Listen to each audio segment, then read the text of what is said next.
নিচে দিয়ে টাঙ্গিয়ে টুইট করেছে যে আমি ওদের পর্দা ফাঁস করে দিয়েছি। চিটিংবাজি, মমতা ব্যানার্জি একটা চিটিংবাজ আর গোটা পুলিশটাকে চিটিংবাজে পরিণত করেছে।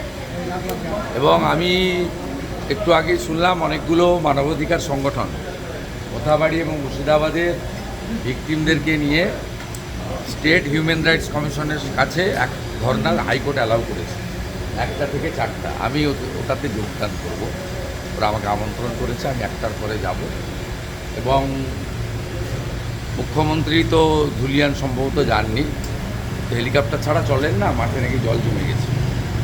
তা যিনি খাতায় কলমে কংগ্রেসের এমএলএ, কিন্তু ওনার দলের তো হয় বিচিত্র দেশ, বাইরন বিশ্বাসের ফ্যাক্টরিতে চেক বিতরণ করবেন।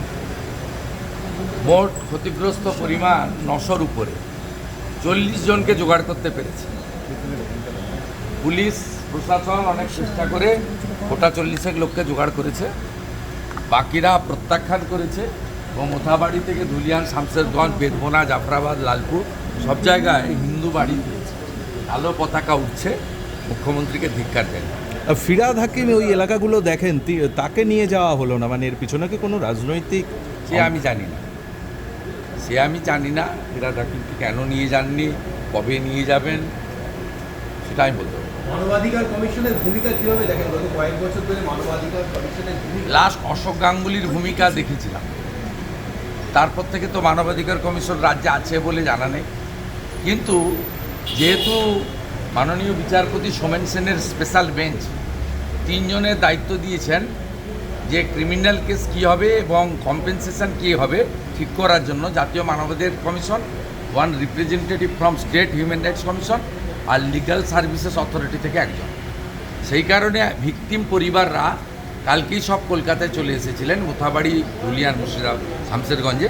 তারা হাইকোর্টে আবেদন করেছিলেন যে 3টের সময় স্টেট হিউম্যান রাইটস কমিশন তাদের 5 জনকে ডেকেছে, তারা ধর্ণা দিতে চান।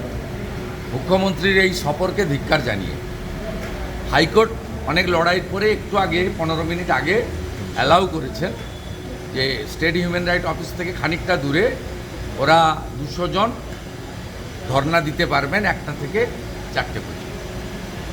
আমাকে তারা আমন্ত্রণ করেছেন, আমি যাচ্ছি 1টার সময়, 1টা 15 সময় যাচ্ছি। এই কমিশন